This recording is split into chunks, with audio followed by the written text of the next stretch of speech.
Hey everybody, it's Glenn. As you may know, I've been counting down to the release of the new Wolverine movie with 6 videos uploaded to my channel over the previous 6 days. If you've missed any of them, shame on you. Now go check them out.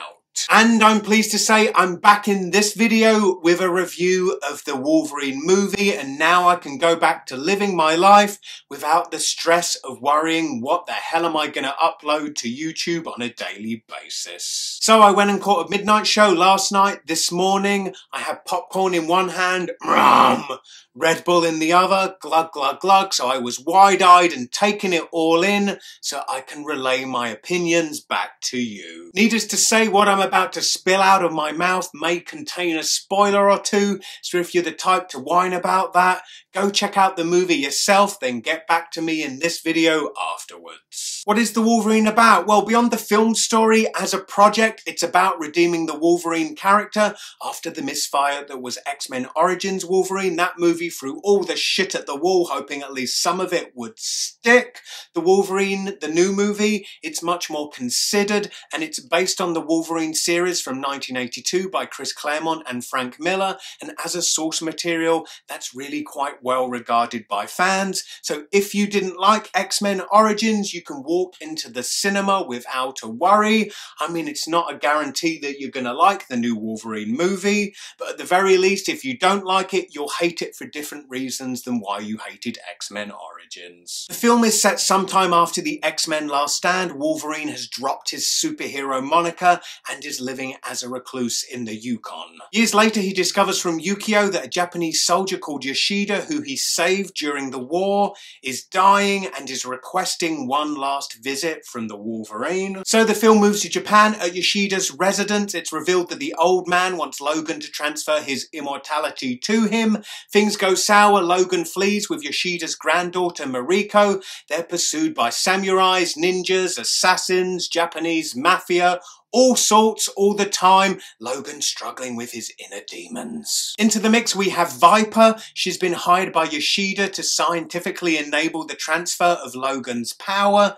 She's a mutant with toxin-based snake-like powered, and thankfully, as Logan is depowered for much of this movie, she's there to add some superhuman into the mix. And while the actress who plays Viper seems to be having a whale of a time, she camps it up in classic movie villain style, yet her screen time is very limited and the movie just generally lacks an overarching villain, with Viper making it clear that she's involved in this grander scheme just for the money, and money's really not the motivation that makes a compelling villain in the way that Magneto has been in the previous X-Men movies. For me, I've always enjoyed Wolverine as a piece of the jigsaw that is the X-Men, and I had my concerns about how interested I could be in a standalone Wolverine movie, and really I was proved right, as what interested me most about this movie was the elements that carried into it from the previous X-Men films, such as Famke Janssen's return as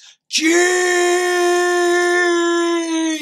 And she's here as a constant throughout the movie, either as a spirit haunting Wolverine, or at the very least in his imagination, she's become the embodiment of the guilt he suffers from having killed her in The Last Stand. Yet it's clear he still very much loves her, and the two actors really do share quite a chemistry together in these dream sequence scenes that they share. Which makes it all the more awkward for the romance they try to shoehorn in between Logan and Mariko, and those two actors just seem to share a lot less chemistry, plus there are so many plot points that the attraction between the two has to overcome. Initially, Mariko is disgusted by the dirty drifter appearance of Wolverine. She has a politically corrupt fiancé. There's also a childhood ninja sweetheart, and then the way that Logan relates to Mariko, it's more on the level the way he related to Rogue in the X-Men movies. It's sort of a paternal relationship, and that made it really quite uncomfortable for me when he does eventually bed Mariko. Even more so when post-sex Mariko tells Logan that the legend of Wolverine was a fairy tale that her grandfather was constantly telling her as a child. Bit gross. It's kind of like me having sex with the Little Mermaid. Actually, I don't have so much of a problem with it.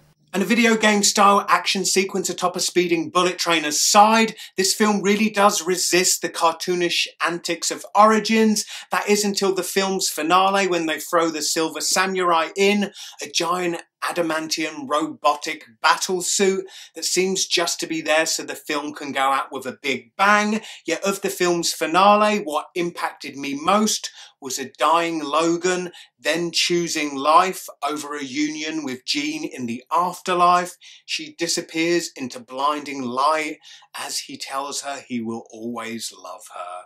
I got proper choked up, and in fact I'm kind of getting choked up now thinking about it. And then the biggest audience reaction of the entire movie without a question was the post-credits scene. This was set, we are told, a few years after the main movie itself. It consists of Wolverine walking through an airport as on a TV.